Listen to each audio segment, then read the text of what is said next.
Thank you so much. Sounds very exciting. So the way this is going to go is I'm incredibly excited to have my frequent collaborator, the artist and writer and bon vivant, Sophie Jung, present today. She's going to introduce her practice and then actually perform some pieces for you as well.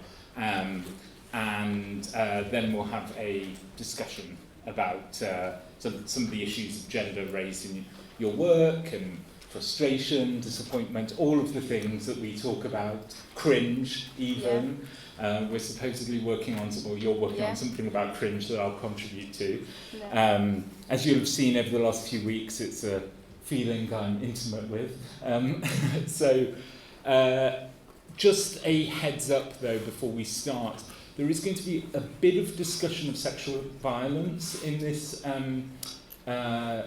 lecture, so if that is triggering, please, leave and understand that there's no judgment there, although it won't be graphic in any way, it's just a mention of it. Yeah. So Sophie actually studied here, as well as the Rijkswald Academy in Amsterdam, and some of her shows have included at the Casino Luxembourg, the Swiss Institute in Milan, Joan in Los Angeles, the Kunstmuseum Basel, Blaine Southern, Block Universe and Kunstraum in London, at the Kunsthalle Basel as well, the Ballroom Martha. Have you shown in every single institution in Basel? Pretty much. Not yet, no. Not yet. There's Almost. many institutions. There are many, but yeah. And the Ballroom in Martha, Texas, and has her list of awards is also enviable. She has received the Manor Kunst Prize. She has been on the jury of the Swiss Performance Art Award, and you won something at Frieze, didn't you? No. Oh no. Okay, you just performed something at Frieze. I forgot. And well, you should have done. I thought you'd left it off, but it was just my imagination. She's the external mentor for the Institute of Art, Gender and Nature, a title which I find troubling and interesting in equal measure at HGK Basel, and teaches for the teaches performance at the Academy de... in Karlsruhe. And has also been the recipient of an ISCP scholarship, New York, and was resident in the Swiss Institute in Rome, and has a monograph forthcoming with Moose, if I ever write the essay for it. Yeah. Yeah, all right. Exactly. Thank you. I felt cringe. Really chill until this list of things that, each show conjures up more, each show you mentioned conjures up more cringe and horror. Yeah. Is this what? Yes. Okay, so just as a caveat, I am a very chaotic person, and this will be a very chaotic talk. I always try and put some structure in, but then I have a brain freeze and just create a big mess. So I'm just going to read a few pieces, and if you feel that this isn't really what you want tonight, or it's just too verbose, the word, and you want to see some videos of me performing in a more entertaining manner with song and dance, a bit of yodeling, I can play you bits from the video, but I've seen them so many times that, and I really can't sustain the cringe anymore, so I thought I'd pretend to be a more serious artist tonight and give a more bookish kind of talk. So I work with found objects, I work with sculpture, text and performance mostly, also drawing and basically anything that comes my way. But my main my main practice is to find objects, to build sculptures, and then to wonder about their meaning, and then to write scripts for them that I perform. Sometimes these are improvised, and it's a large installation that I kind of ad hoc perform. These performances can be between half an hour and infinity. And sometimes it's a static sculpture and I imagine static me, it's never true. So tonight is going to be the static version, which is still never static. What do I have to say? I could tell you what the work is about, but I don't think I want to, so we can talk about all of that afterwards. I guess maybe just one thing, it's about messing with the relationship between matter and meaning.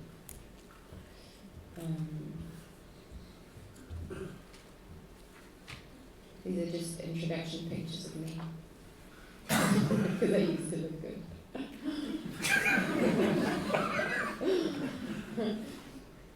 So there are several bodies in my practice. Bodies of text, bodies of sculpture, and bodies that are supposedly mine, or my body, but my body is also obviously a body of text, and the sculptural bodies are also part of my body, but very often I'm kind of, the thing that gets people to come and see me is my body, and I have a very uncomfortable relationship with it, so I thought I'd get it out of the way. And then,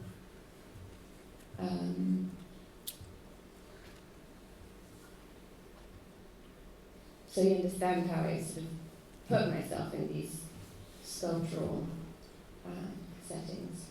What about Peter's body? That's what gets me going. Well, then. Yeah.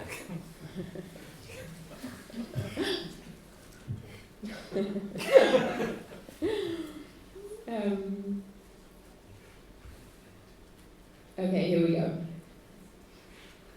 This is a piece I finished a couple of months ago, and a text that I finished today. So I'll start with this. I have no idea if it's any good.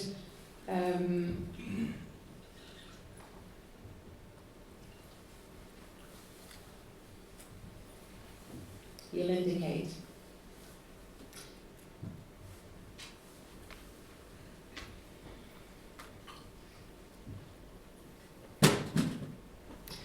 Wedged between two winged vultures. Wedged between two winged binted vultures. My flat front a jagged sword deal, or deal me a hand me the key conceptor I reign in this pose. It's child play, a fashion state meant my exit was blocked.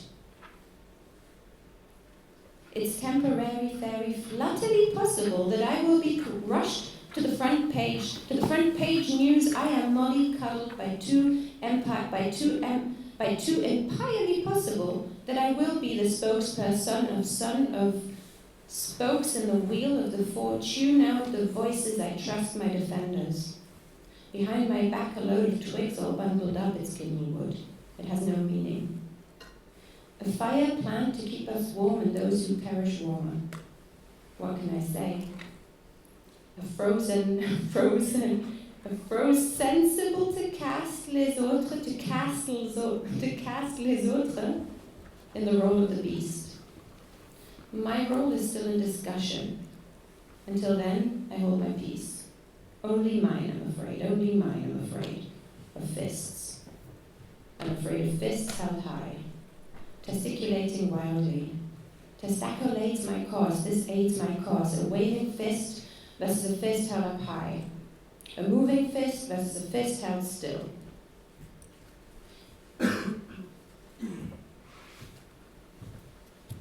We carry cargo's town ready to settle this argument, to say the lads and the pup agree.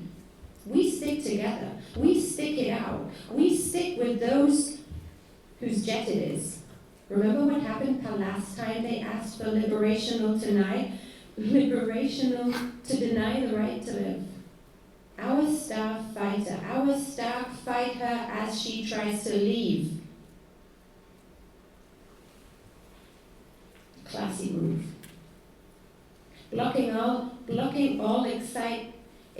move all excited to be part of a walk rhyme, a children's rhyme, a men's rhyme, a Heimatbrüder.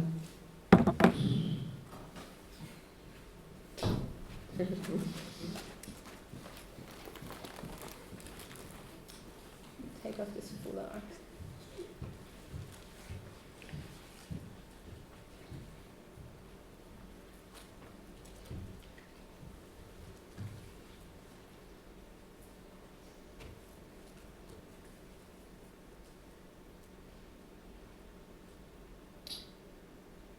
This is the one I made just before this one. Has no name yet. It's also never been shown yet. So you're the first to see it. When I wrote the text, so this is where it gets complicated because I can never settle. I can never settle on the sculpture and I can never settle on the text, and they're in constant flux. So when I wrote the text, the sculpture had an animal hide of a deer. That was part of it. And the starfish, which you will find in the text. So they're still in the text, but they're no longer in the sculpture. The sculpture now has a camel and another animal that is dead. So it's a text focusing on the goddess Diana and what happened to her. Do you know what happened to her?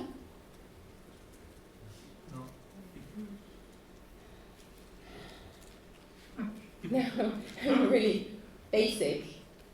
I'll walk you through it, but she was bathing after a hunt, and this other hunter comes and spies on her, and then claims it was an accident. She doesn't believe him that it was an accident, because obviously it wasn't, and turns him into a deer so that his own dogs will munch him up.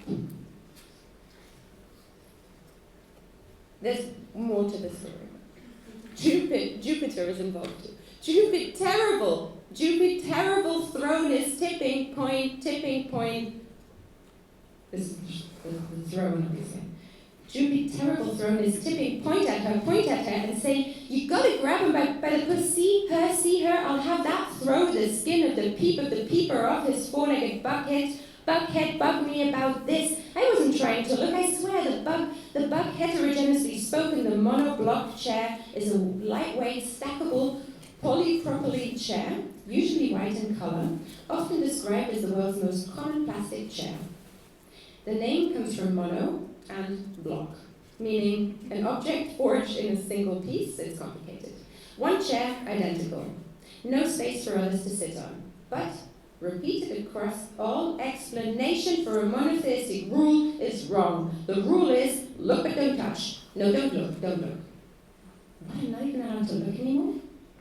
Stagnite, flight across fields, it's too late, Bambini, don't look, Bambini, or you'll see the bloody hell, an afternoon event, and the kids have to hear about gendered violence on other aspects of our Great Western canon, on the topic of Great Western. Okay, Great Western, you know the Great Western.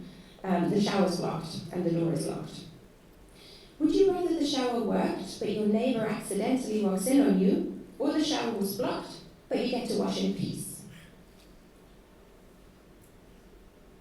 And what have we learned about single pieces? Monotone is a bit harsh. That tone is a bit harsh. Tone's her right arm.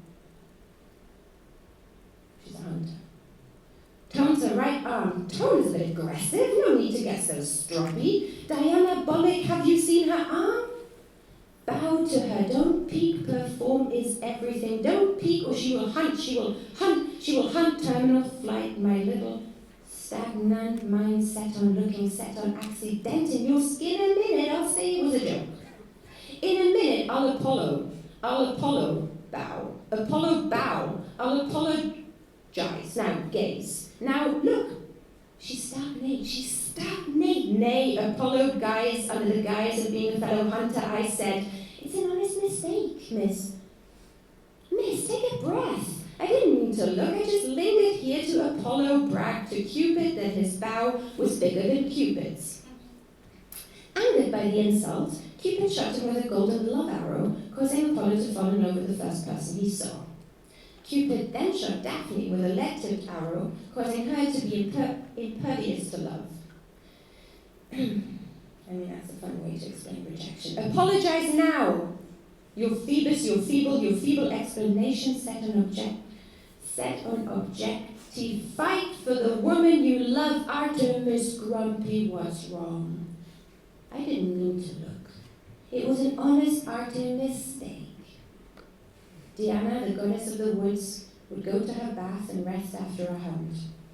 Actaeon, a young hunter, stumbled across a grotto and accidentally witnessed the goddess bathing without invitation. In retaliation, Diana splashed him with water from the pool, cursing him, and he transformed into a dear, oh dear, that is a bit harsh. He was only low kindred spirits, clear of the same. I mean, both hunt terrible way to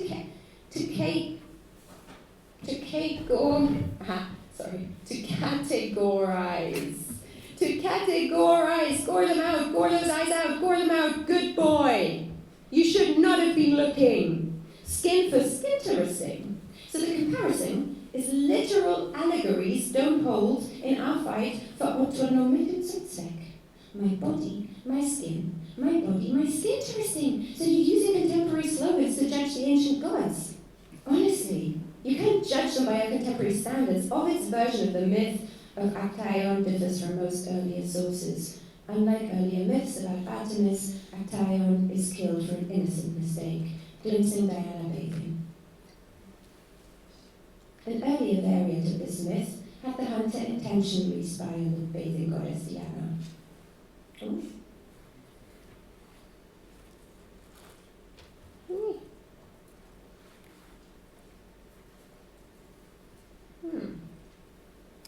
In Livid's version, she locked the bathhouse before taking a shower, muttering what a shame it is that in this day and age she still has to protect her physical fucking integrity like this just as well as her beach, her pool, her locker room. Excuse me, why bathe publicly if you don't want to be seen? Wasn't she asking for it? It's her bath. It's her bath. Her skin touristing. So in this case, you defend the concept of private property. If she didn't want to be seen, why not hide? Why not hide indeed?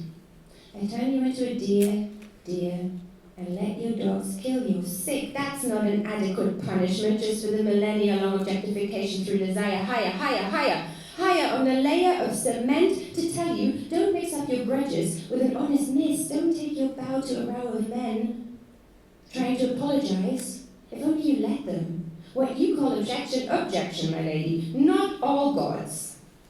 Not all demigods. Not all demises justify fight against patriarch, enemy is armed. My right arm has been training for eternity, gritty details. All that matters is he's sorry. All that's left of you, listen, she was starved. She was starfish fishing for compliment. I could compliment her on her figure of speech. Why not hide indeed? I turn you into a deer, and let your dogs do the rest. Your skin is my hide is your fault, my unhidden pleasure is my prerogative. Have you heard the lady of the herd stands proud in whatever fashion she does higher, she stands hired. I love that monologue. You're hired. One thing that we do like our female employees to wear their skirts above their knee. That last sentence is stupid, but it's actually something I was told. There we go.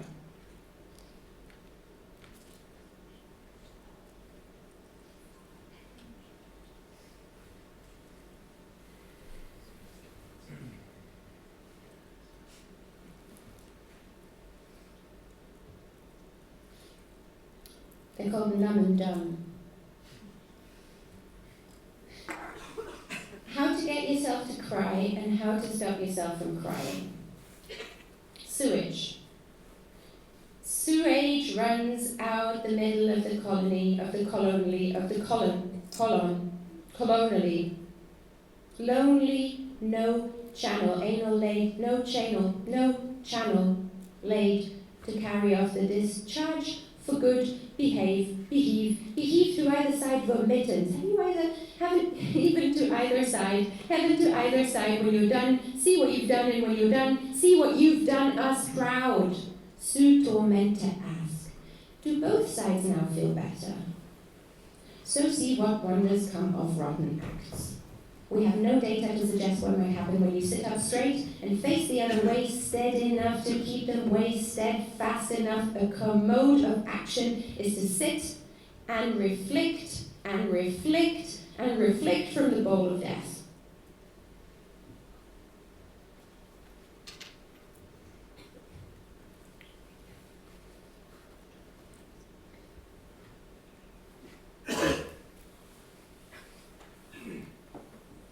How are you doing with the amount of language thrown at you?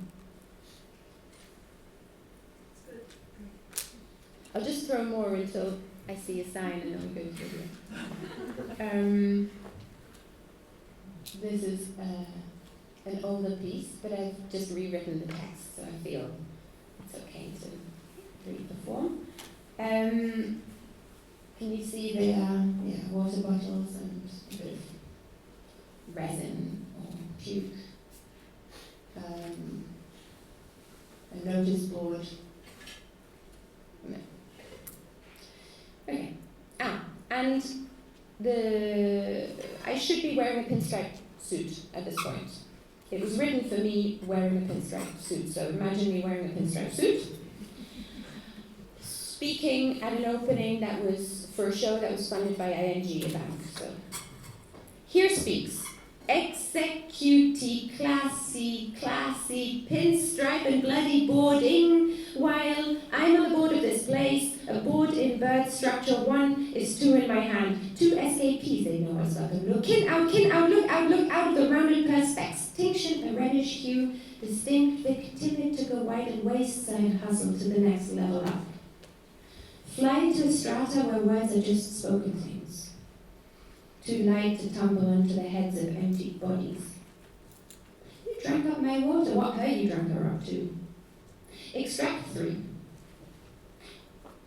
Extract 3, Act 3 is now there's nothing left you speak of evenly squashing the rest of us.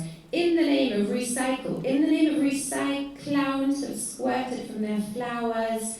Airs for way too long now, airs for too high a surplus of hot swirling air. Watch the turbulences have no consequences first, everyone, then the end. Con you silver bird, you never was. Good thing giving us the door instead the entrance. Mark my words, for they are heavy. You want to see the black things land. My words, possibly scribbled onto the flattened backside I checked. A wiper has been and gone, nothing to be seen other than my accident in a body. Oh, pen, the door shut. Pen it shut. Let them out. Leave them out. The water had spilled and mileage it goes. A plastics to my skin, your empty face, hollowed eyes, the screw capitalized on molded bodies. Are you okay? Are you okay? Ask again. Are you?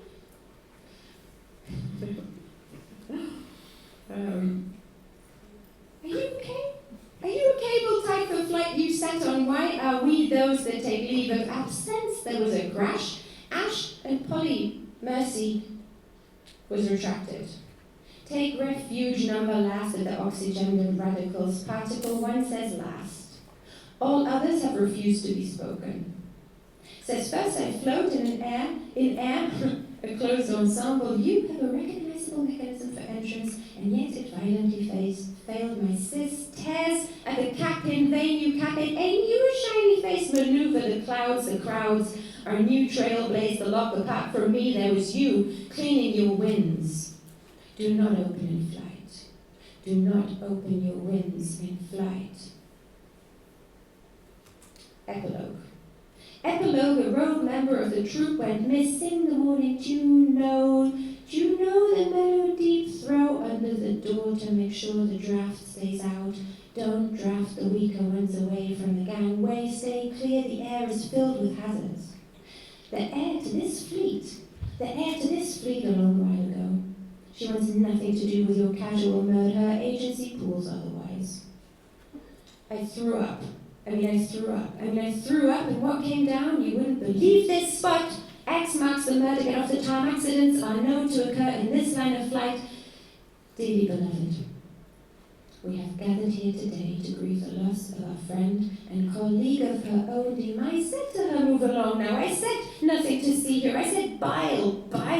Bylight, my teeth, this bylight, which means as much as my sincere condolence, sharpened gaze upwards, feet in your own pew. Can't tell me that hasn't happened to you before. Wet footprints fell survive to tell the story of aeronautic death patrols. We're gathered here today to ignore the latest reports closed.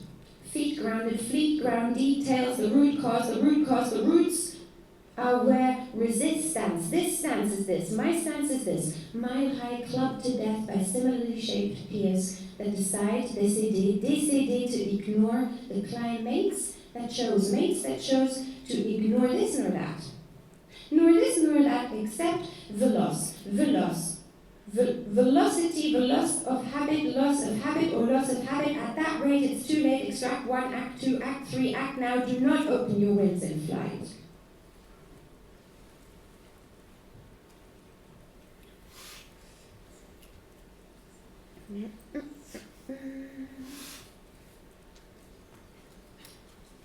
I don't like this sculpture, but I really like this text.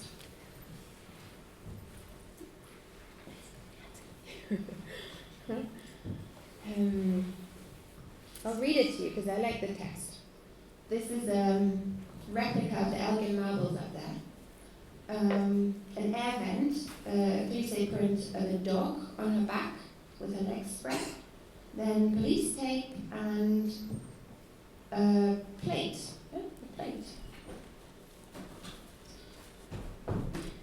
Secure it as, Rapunzel. Yeah, okay. This is the Rapunzel text.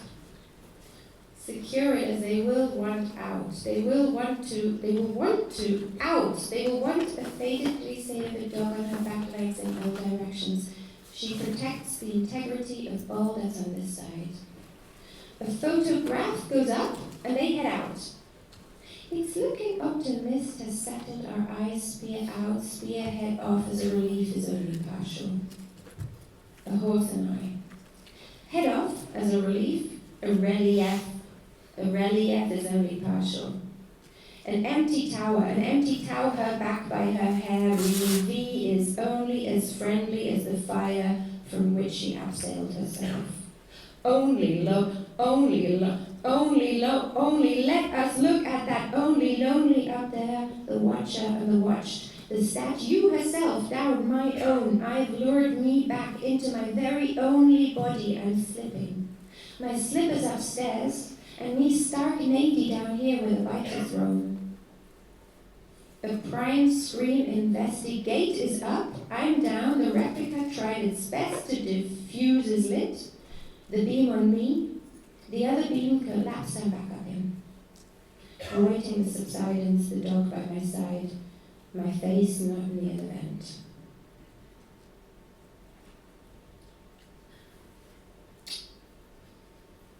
Fine times, Pater. Fine times. Fine times. Irony out. Iron out the mustache. The mustaches, you don't see them, but the FDP aligned with my cat's whiskers. Hundreds of cat's whiskers. I don't pull them out, but I use them. And I have many. Fine times, Pater, fine times. Irony out the mistakes, the mustaches, upper whisker stabs the sticky film, light protrudes, show me your name. Tag, light protrudes you as a friend indeed. A friend I need is knock her out, who's there? A flagpole, tiny flagpole. A flagpole, empty, is both at the same item, at the same item. At the same item, a beating item, I in the middle of a flesh bag, scrape it out and give it a good decreasing. Only kidding. A good iron needs stopped beating. It murmurs something tonally blissful. Hands full, arms fully loaded, legs folded up, my arms out to reach. I dropped my glove. Can someone pick it up? My bended knees patter into my guts. Can someone pick it up? Glover, my foam at the mouth after me, minister. Can someone pick me up on branded knees? This is called matrimonial hanging. I don't know. Matrimonial hanging. All strings attached for both of me. A fan of committee in die Mitte pass ich noch gut rein. Schau so. Legt euch ruhig, hindrance is my middle name, not to be seen, to not be seen. Seen, again, from the top, a knife, act 4 times were hard, we needed a spring, right.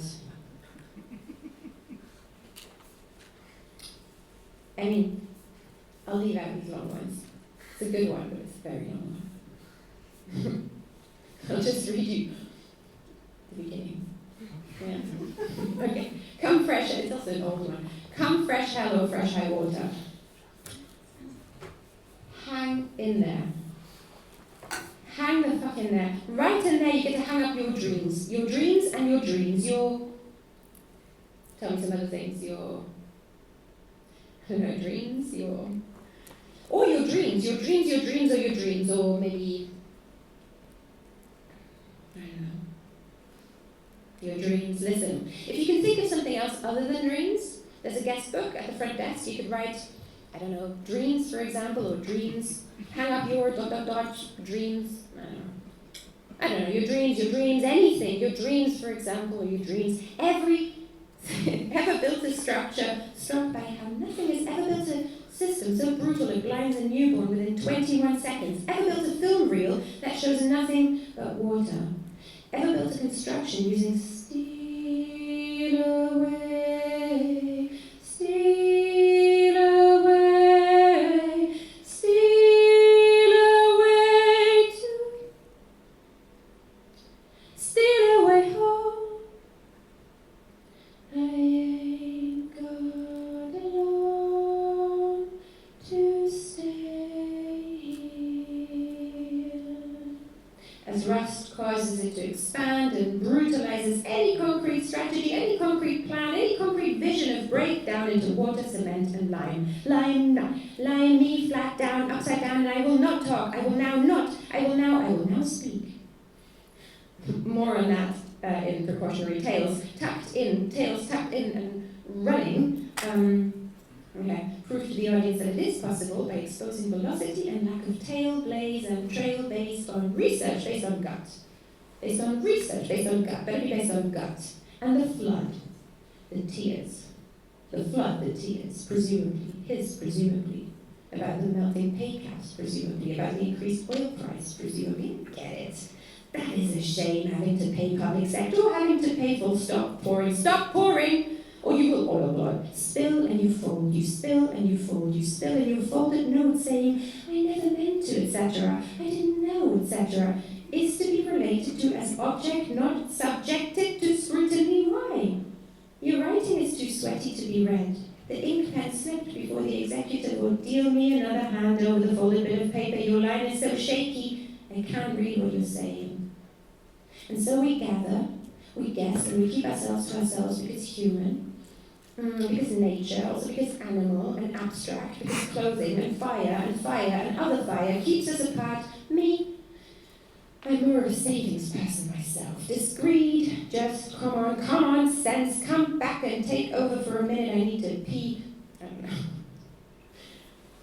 One aspect of a discrete and very complex identity we all had to forge out for ourselves in our shelves, strategically placed for the odd visitor, apart men, those particular men that go under general items, that go under based on, that go over our distinct features with a marker, pen, her words. This is not sustainable. Apart men meant I am someone of a savings person, and yet 50% of people in the UK, and yet 49% of people in this country, and yet 51% of people in our country, plaster boarded up all entrances to all the shops, apply for universal credits me with having a fine voice despite croak room, with a view to forgetting earlier incidents, with a view to increasing your purchasing, power with a view unto thriving market towns commissioned as spray-painted visuals amongst vacant cubes and vacant stairs. Just don't blink.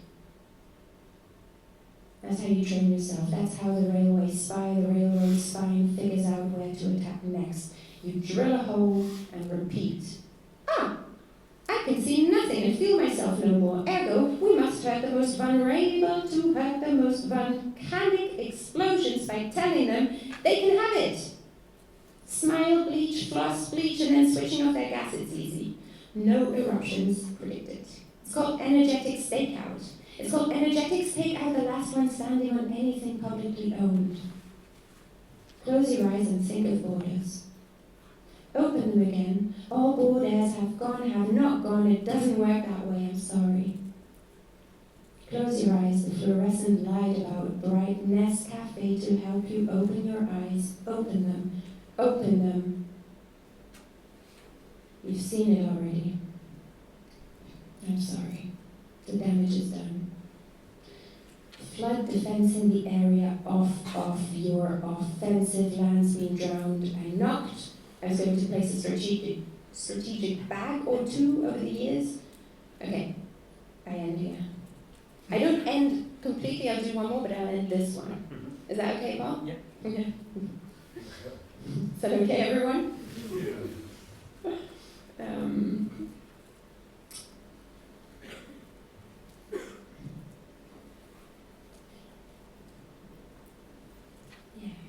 That's the last one. No.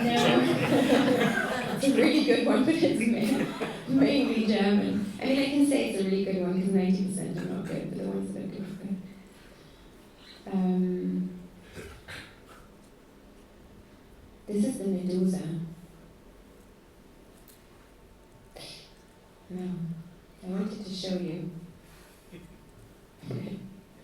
When I say last, I mean collection of small poems.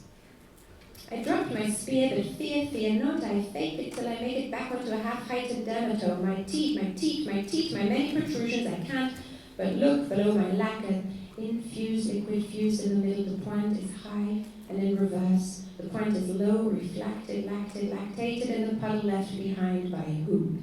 A three-legged dances, a four-fetted better, Ado hat sein Berggetan.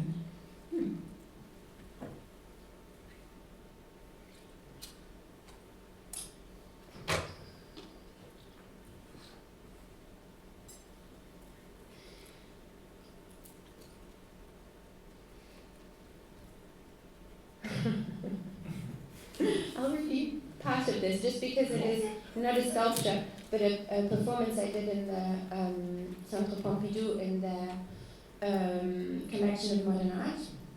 And I was commissioned to perform in my nude suit, which happens a lot and I really hate, because there's a reason why I wear it and I don't, it's kind of an audience magnet, which obviously I guess it is for the wrong reasons. But yeah, this was a challenge I took on. I cast myself as the owner of the collection, and the Pompidou is my mansion. And yeah, I just gave the poor boys who needed a bit of money some cash to paint me, basically. It was a guided tour, and I used the, what are they called, the little things next to the artwork, the little blurbs. Captions. I incorporated the captions in my text. Very, very problematic captions. What does it mean to be on display in all directions? Oh no, this is so bad. Directions, please don't use this one. Insurrections, corrections, all directions connote me with my surroundings, but don't think I condone them. Welcome to my crypt. Welcome to my private parts, my private collection, my private collection, my private welcome to my private, my salon. Salonly here on the canvas in the center of your current perception and the faux custom for a female body to be displayed and played how we played on a book. Oh la la. Oh, the boys, the boys, oh, the boys, the boys, I let them into my crypt weekends to look at my flesh, mummy. Look at my flesh, mummy. Look at my mummy flesh. Mummified flesh, boys. I am my own sarcophagus of wind to my hair. Air is synonymous with power. Hair is synonymous with power. By being hairless, we are available. We are yours. I am yours. Ladies and gentlemen, meant I am airless. I have no air. I donate my collection to the Grande Nation. My grand hair, conditioned by class. I am a private collection. My house is the Grande Nation. Access depends on desirability. We want you. I want you. You want me. I don't want you. I don't want you here. Responding with calculated charm to the man who I know is looking at me, the French state. I don't want you here. Me. French state. I don't want you here in my house. Ladies and gentlemen, welcome to the House of France. Tonight, I have the pleasure, tonight for once, I have the pleasure, a state collection of the Grande Nation, my butler, but let me finish. There he is. But let me finish. A cryptic talk, lass mich aussprechen, we don't have much time. A crypt is a small space used to house dead bodies. A passive flesh display for you who look object. I need you to object. To be naked is to be without disguise. To be on display is to have the surface of one's skin turned into a disguise. I tricked you. La femme replied to you. I am neither nude, nor naked, nor dressed, nor stressed. I'm tired of this shit. You come to my house on the day of my passive display. Let's play. Okay, let's play. Lover, cook, secretary, muse, editor, critic, and general organizer, la femme. La femme. La femme, la femme, la femme, la famille.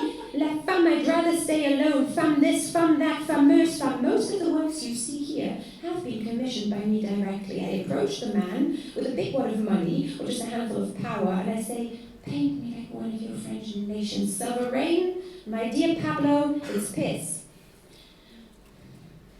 It was called La Pisseuse. Butler, would you guide our guests to room? Allow me to ask him to embody me on my behalf, skin, half flesh, half bones, half wit, half knit your cushions, Charlotte, is what the Corbusier told me when I applied on the website. It lied on the website. The website says he designed this, but this recline, this specific recline is mine, this line is mine. I, who am on the recline, is mine.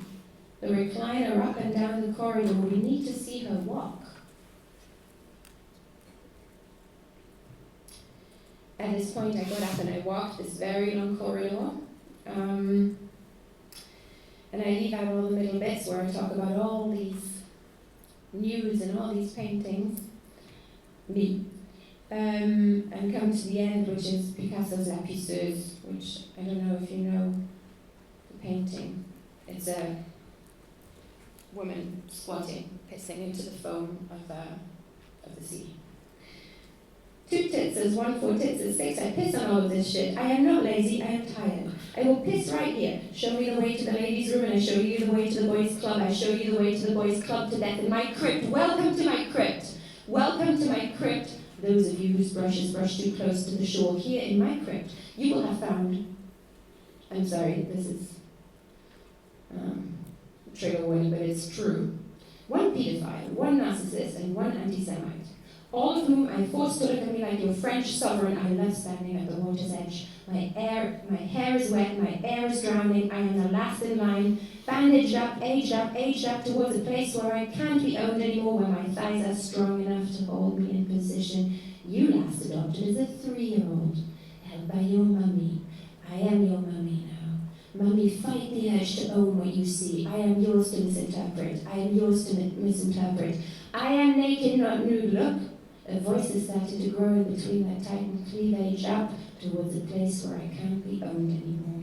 In my audacious act of urination, breaking water, breaking nation is a waste product. Is that why you want to see me piss? the woman who says no.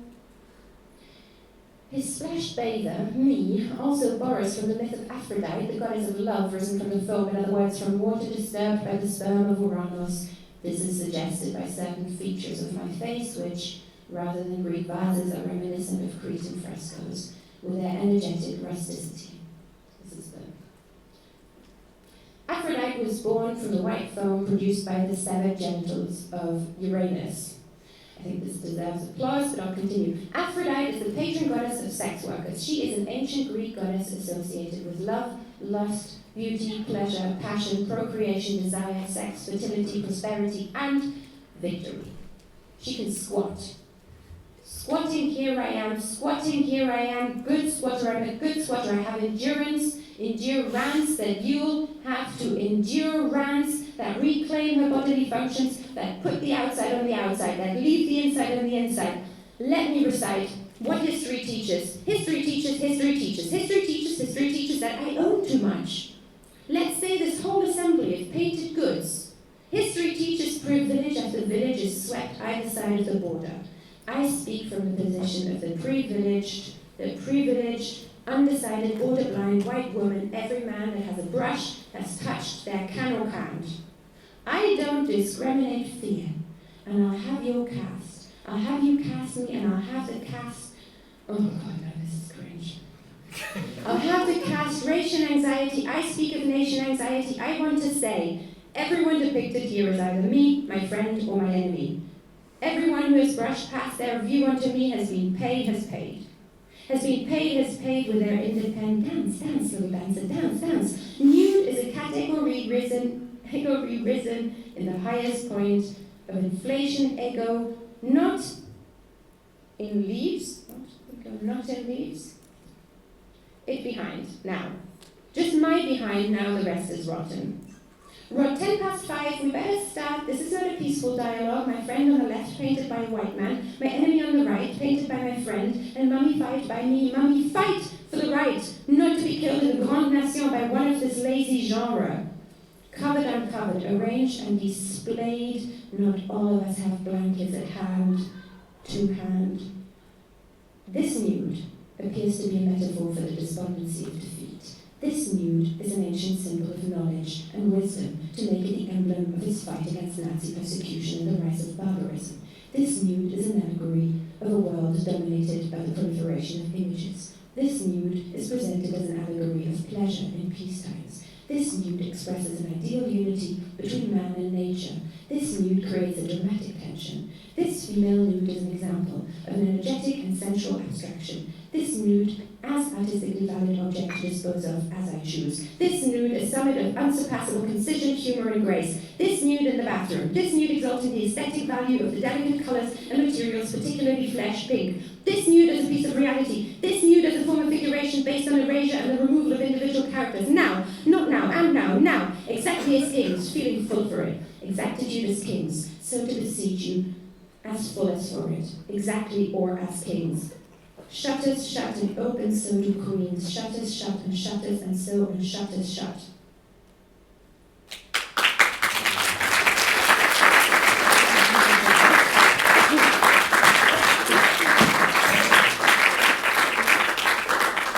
I think it was the drag queen Kiki and Herb, the drag queen combo, who said always leave them wanting less. Yeah, I know. Yeah. Yeah, that's me. So maybe a good place to start as we open up the conversation is how did you select the pieces that you read tonight? Tell us a bit about why you selected them. Well, I didn't select them, as you can see. No, I went through them, but I always, I guess it's part of the text already that, shows that language can never do justice to the complexity of what I want to say. So I chose the first one, or the last one, just because it was the last one. Not that it was the best one, definitely not. And then I chose this last one because I know what the topic of your lecture series is, and I thought that's the one that illustrates this best, and for the rest it's just whatever sculpture or text I felt wanted me to read it now. Yeah. So you at a few moments, particularly in the last one, referred to feeling cringe at some of your writing, but I mean, you know, you obviously also play with that. You play with bad jokes, you play with kind of weird, almost super obvious bridges between different things or connotations, and at the same time there's another form. I mean, all of this seems to be about anticlimax to a degree in your work, but there's a play with anticlimax, and you know, even in the switch from this kind of highly sort of high degree of wordplay, and then suddenly you'll switch into the most kind of mundane observation about, you know, the making of a plastic box or lines from a wall text. And I was just wondering if you could talk a bit about your use of anticlimax and or bad jokes within your work. What attracts you to them? What are you doing with them? Do not pretend like we haven't talked about this before. No, but I think anticlimax and bad jokes is different, because bad jokes can be a climax, because you can pause after them. I mean, I think I sometimes use the bad jokes as a sort of micro climax in a text to then leave a pause for laughter that will never come because it's so bad. But I think, I mean, there's also, especially with this exhibition, the curator took me to the balcony. There's a balcony that looks down, and said, "Look, what's wrong with this?" I said, "Nothing, I don't know, I like it." I was happy with this installation at that point. I said, "No, there's no point of focus, there's no climax." And I was so happy about that. That's my whole endeavour, is to not have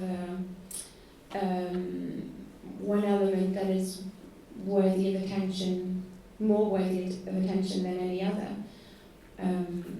But I think also, I guess, the anticlimax kind of, it's like these very weak snowboard slopes that sort of make you jump to the next one. So you think something will come, but nothing really comes, and you stick with it just in case something more will come. And through that, I know. But I was thinking also it might be related to, I mean, you've talked about your sculptures as being unheroic or anti-heroic in some ways.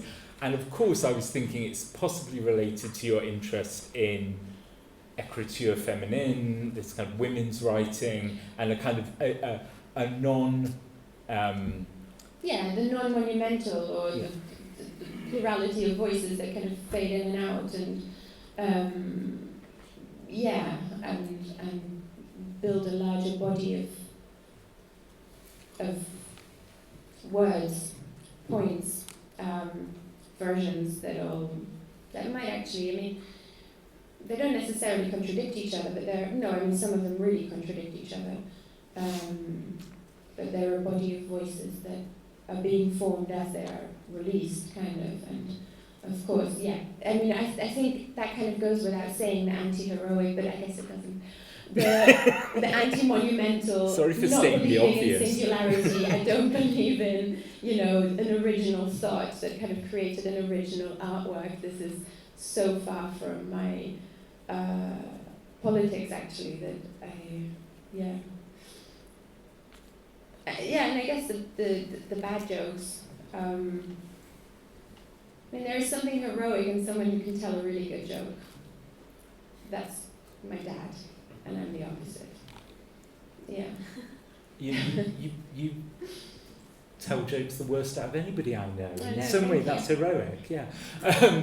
No, I suppose I'm also interested, for those who haven't seen your work before. So this is a kind of older performance, and you did do this whole series of quite grand spectacles in many ways that were kind of highly scripted, and you've moved away from that. So maybe you could talk to us a little bit about why you abandoned this type of work and the direction you've been going in more recently. I mean, It wasn't scripted, you know. Ah. That's why I abandoned it. 'Cause Right. It's such hard work. It's a 90-minute free improvisation. So each of these sculptures, I made them, they're really formal pleasures when I make them. And then I sit there for days or weeks, in this case weeks, because I had this room for 3 weeks before the show opened, and think of what narrative I could potentially spin around them. And of course I've got ulterior motives, like there are things I want to say, there are things that I think need to be said, but I don't. Yeah, I embed these things, bits of story that this housed an Elvis song, this housed me as the reclining, very, very, very, very tired Frau Welt, medieval figure that is young and beautiful at the front and being eaten by maggots from the back, as a metaphor of where we're at, basically. This whole installation is a metaphor for where we're at. In what way? Well, in that you can't see the end of it. I mean, you're in this windowless space that it looks like there's no means of escape, and I felt like that at the time. It's very much about eco-anxiety, this piece, and the lethargy that comes with it, knowing that nothing you will do will save the 200 species that die every day, and and then just ignoring it, and what kind of mental state you have to be in to ignore the end of certainly humanity, if not suddenly, everything that we know within the very foreseeable future.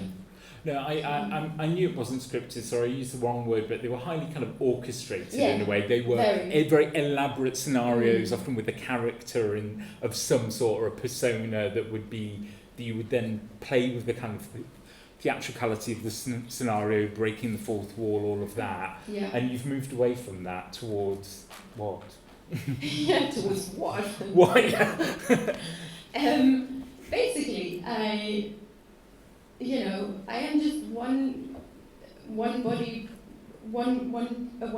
person, and the erasure of Peter's labour in this. Peter helps me a lot, but I don't work in theatre, I don't work in dance. Fine art institutions do not support performers at all, and it's such a fight every time.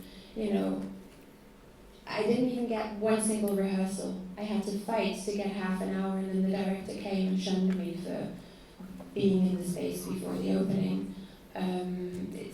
It's just really physically impossible sometimes. So I have to space it out. I just have to. This is very pragmatic. I would love to do this all the time, but you need time, a big budget, and a lot of support, and otherwise you burn out. I'm really pragmatic tonight. Okay. Yeah. Maybe we could. I mean, I want to ask you lots of questions about the politics of your work, but I feel like you already know the questions I'm going to ask because we've worked together. So, but I do think I should probably open it up as well to other people. But maybe something to bear in mind is the object politics of your work, the object-subject politics of your work. Yeah. If that doesn't come up, I'll ask you a question about it. Does anybody have a question for Sophie? Oh, already? God, every time. I'm building up. It's one of my best customers. So, can I play this without sound so that then you see? Yeah. Yeah. Okay. Yeah. Who? Oh, hey. Hi. Thank you. I really loved all of the poetry and the way that you're smashing together words. And I was wondering how you go about pacing. How you develop the pacing of these poems, because there's this like explosion in your brain of associations. And are you interested in giving your audience space to kind of process those, or kind of overwhelming them? Yeah, I think it's two different things. They're not always performed. I mean, they are always performed, but I'm working at printing them now. So when I read them, I think the overwhelm is part of it. Because the aim is not to explain anything to you, so there's no point in giving time. Actually, it would ruin everything if you had... yeah. It's not about understanding, I think. It's not about understanding, but it's about grasping, maybe. So the overwhelm, in a way, is also there so that I know that everybody in the room will have heard different things and will have put together different things, so also the reception of the text is varied. I mean, I guess it always is, but yeah, there are different bodies of text now in everyone's mind.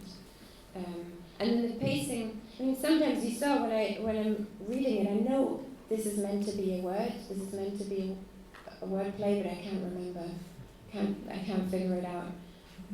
There are so many sometimes that I can either choose to focus on this one and then that's how, or focus on that one and then it's a slightly different text, or it has a slightly different focus. But I think when I write, I already write with a rhythm, so it's like it's kind of also a rhythmical composition. So the reading is really kind of half the fun almost. But also that kind of contingency is really central to your work, right? You know, so it's the contingency of how could you possibly read that word, Exactly. Its meaning isn't stable.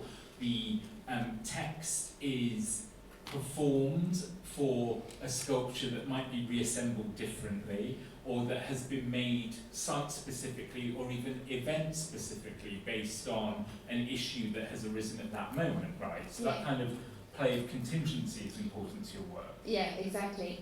I mean, I think that's at the thing that I keep coming back to, the most important thing, or if I have to talk about the politics of my work, that is kind of my point, that, you know, meaning and how we read something is an act, you know, kind of proposed by someone, generally someone in power.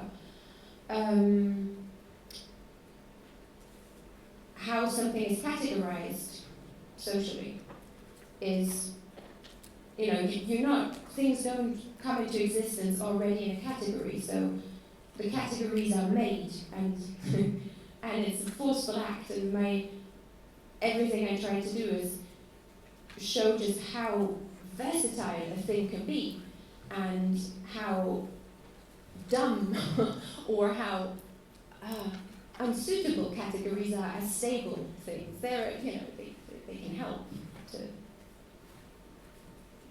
temporarily discuss a thing, but in fact categories are, you know, insisting on categories is a form of violence, and it's very important to, I don't know, to keep that in mind, just how meaning is constructed and never inherent to the thing, in my humble opinion. It's also against fixed essences, right? It makes me think of, at the beginning of Andre Lepike's Exhausting Dance, he talks about this move in dance towards including moments of non-movement, and how critics were outraged at that, because the critic wanted to identify what the essence of dance was, because that's his job, it secures his authority and his ability to judge whether it's a legitimate dance or not. But the minute dance stops, it exceeds its definitions and becomes fuzzy about what it is and how it could be defined, his authority is sort of under threat, right? Yeah. And that's sort of also what you're playing with this. And this happens a lot. I mean, people, I hear this a lot, that the writing is gibberish. You know, and it's not. I think, I mean, I edited to the point of death. I spent hours and hours editing these pieces, thinking of all the possible meanings that kind of play with each other, and but yeah, the not giving someone a riddle to be solved. I mean, they can't be solved. It's frustrating for people who like to know. For example, just this in the other sculpture, you saw the Elgin Marbles replica. So in the performance, that sculpture is from this piece, and in the performance, Peter takes it. I talk about how I don't know how to cry, so I tried out different ways of learning to cry, and he gets the Elgin Marbles replica as a lyre to play I'm So Lonesome I Could Cry, because on the internet it says this is the saddest song ever written, so we try and cry to that song. But then as he gets up on the chair to get the Elgin Marbles, I say, liar, liar. But then there's a little fragment of narrative where we talk about the conditions under which the British Museum got the Elgin Marbles, and it's important to say that that's a lie. So this is both an instrument, it's also a replica, but it's also horses that later will come back when there's a section where Pegasus comes galloping. Anyway, it's many things. It serves as many things, and then again in the script for the sculpture, that came after the performance. It serves as a whole other thing again. Yeah. So when all these objects or sculptures are not a part of a performance, do they like still remain in the space and have their lives, or are they only sort of present while being activated in these performances? And I guess the follow-up for that is like, I very rarely, when I see sculpture not made out of like trash or found objects, is it presented with like a requirement to activate it with all this additional labor, and as part of the performance, a way to sort of like force a sense of value onto these objects that might not otherwise be valued, or what is that relationship for you? No, I think, unfortunately, this is how, as soon as, this is how, what I feel, as soon as there's a human body next to an inanimate object, that body is kind of the patron or the caretaker of the object.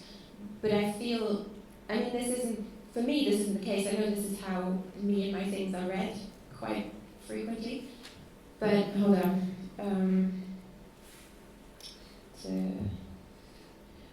I see them as absolutely valid sculptures, you know. I make them as sculptures. I don't know what I'm going to say to them. It's just that I am both a performer and a sculptor, and I like to bring them together. And I really, one theory I have is that I annoyingly grew up in Basel and went to Art Basel way before I was in the art world, and just heard gallerists talk about art in the most horrendous ways. I mean, I really wasn't an artist. I knew nothing about art, but you know, people, the general population of Basel goes for fun, because you see a lot of fun people. And it was just hilarious to hear people say such dumb shit.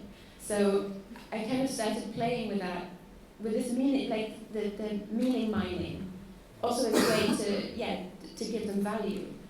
Like, but they don't need me. There are many exhibitions where I don't perform. Yeah. Thank you. Okay, how do we get this to you? Can people pass this down?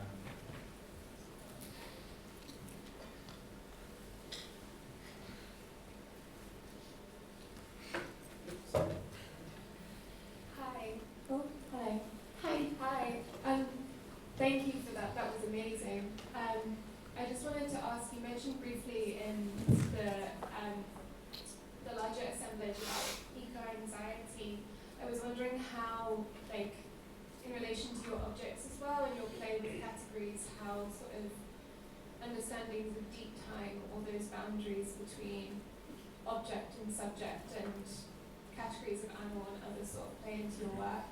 And then also on a more curatorial question, thinking back to the last performance you did, how do other art texts like reviews or those wall panels, how do they fit into your work? Do you like them and then play off them, or do you prefer not to have any of them at all? How do they fit? Thank you. I'll answer the last question first, because I have to re-ask you about the first one. I don't usually perform in spaces that I haven't kind of established. So usually I perform my own sculptures or just text without sculpture. So this was the first time, it wasn't the first time I did it. No, I sang I sang beautiful songs to early Christian martyrs once, but other than that, it was the first time I did that, and I had to incorporate the wall panels. Actually, little known fact is that my computer died the day before, and my whole script was gone, so I had to use the wall texts as an aid. But actually, it was way better. That performance was way better than my original one, because I hadn't really given them much attention, and they were so absurd, or so unreflected. I don't know. That it was. I enjoy incorporating them because, in general, I incorporate also texts. I mean, Wikipedia text or whatever, because it's easier. Sometimes it's hard to get a different rhythm with my own voice. So just taking something that someone else has written and then rewriting it allows me to get the voice of the critic or the voice of my antagonist, or I don't know, into it. And then your first question was about the relationship between me and the performing body and... Yeah, just that you were talking about eco-anxiety in relation to your objects, and I just wondered if you could talk more about how that plays into your work, and if that's a larger thing or something that's come up recently.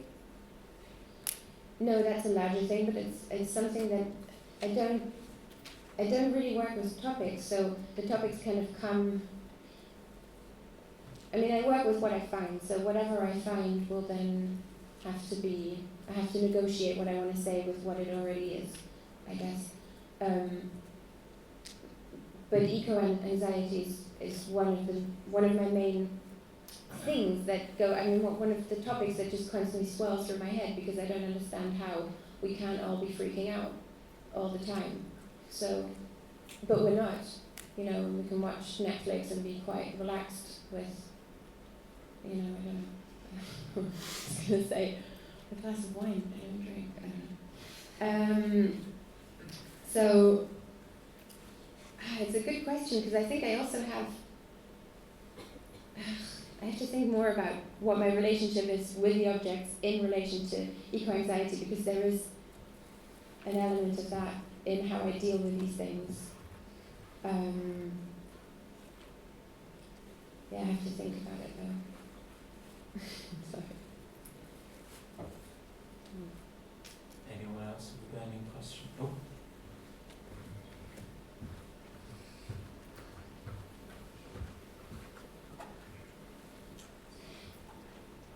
I think there is an element of fate or something that has been neglected in the objects, as with well, your objects are often also standing for some form of the oppressed as well, right, in some sense. I mean, not always, but you have these very broken down... I rescue them, but I think this is something that I try and... resist. You know, because then I do become their patron, and I've had a hard time dealing with this. My role as the helicopter parent, kind of telling them what they mean and telling, you know, and always standing next to them and kind of undermining. Sorry. Maybe a bit of a selfish question. I was, really impressed by your texts, and also found it kind of encouraging seeing someone bilingual sort of mastering the English language, as I always felt I had a disadvantage of so many people. And I was wondering how much maybe the alienation of English or not tongues plays a part in the writing. Yeah, I mean, I think it plays a big part, because I can take... I mean, the English isn't as deeply in my tissue as German, so it's easier to kind of take it and look at it as a strange thing, like, exactly, alienated, and play with it more. I felt I was much freer, but then I had to write a text for a German publication. I said I can't, and I did, and it was actually, I guess once I had the I knew how to do this, it was as easy, if not actually. It's so much fun in German because you've got these long words, so you can mess with it completely differently. Yeah.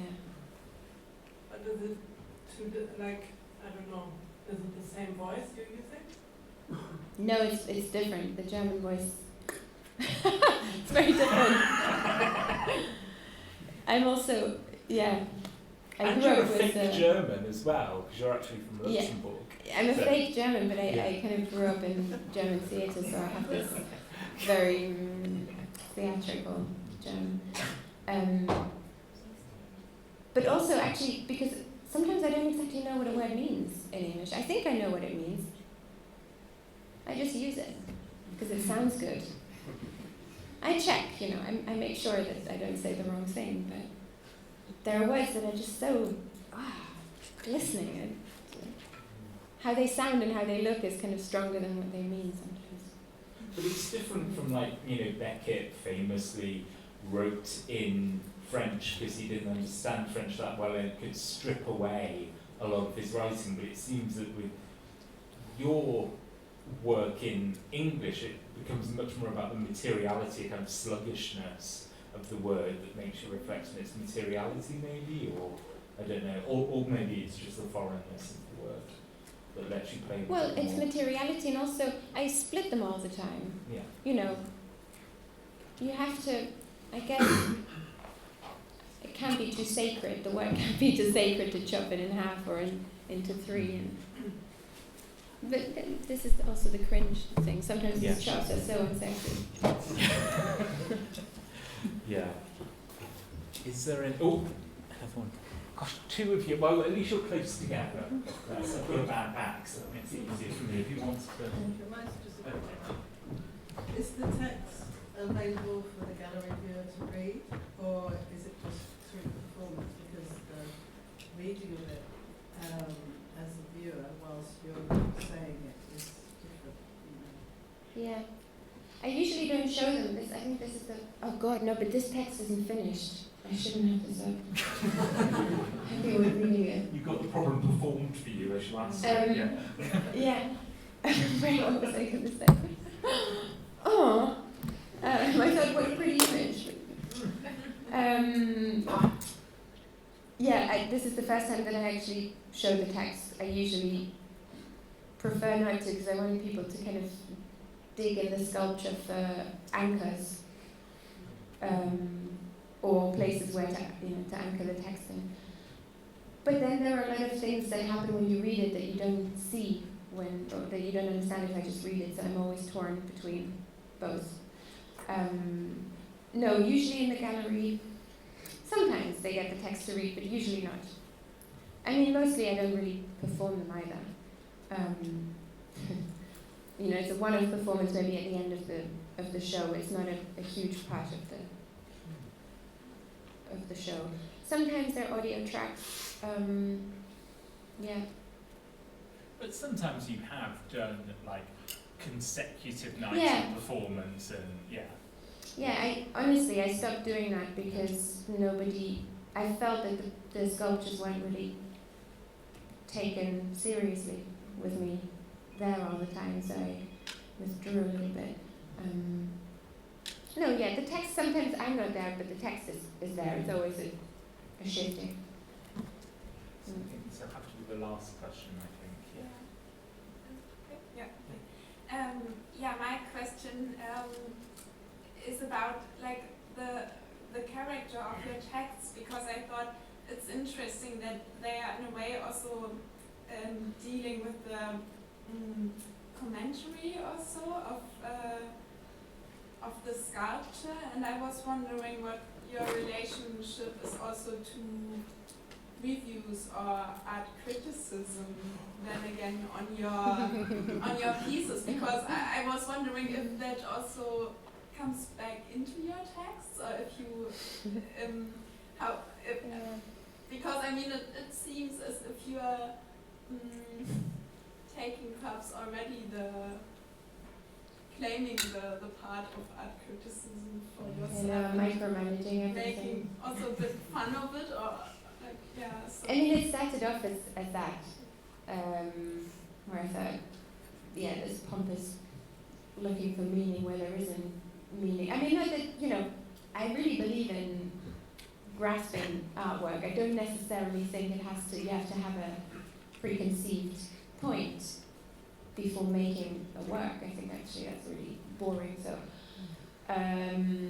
yeah, but I think it maybe came from also making fun of it a little bit originally when I started doing it, and then I realized how much I enjoyed writing. And I think it's a problem actually sometimes for critics or or curators to find their own space within it. But then, I mean, like I say, there is not always text with the sculpture, and you know, there are critics that review books, poetry, and that's possible. So you can review language with language. It'd be nice to review sculptures with sculpture. But yes, it's not an easy relationship. Oh, yeah. Giving sculptures to sculpture. Yeah, I like it. Yes. Maybe, yeah, make my job easier. But no, it's true. I mean, one of the solutions, I mean, I've written about your work a few times, is to kind of play on the ethics of that writing and to mock yourself in the role of the critic, because you're constantly trying to elude me, you know. Yeah. So I have performed mock annoyance at her trying to escape me. Maybe we'll just end slightly with this, maybe a note on your gender politics. Obviously, I've mentioned the kind of ecriture feminine, but I suppose maybe if we can circle back that you could say something about the relationship between the form of your writing and the content. In some ways, there are some works that are incredibly obviously to do with gender politics, you know, the nude, that great overdetermined subject, the woman's body in art, but maybe you could talk a little bit about the relationship between the gendering of the writing and of the sculptures, or the politics of the writing and the idea of gender. I know you want me to talk about ecriture feminine. No, well, not necessarily. I don't necessarily. I think more broadly there is a kind of play, you know, whether that be with, I don't know, your appropriation of the dad joke, you know, as feminist practice. I think I thought about it because I thought, yeah, there is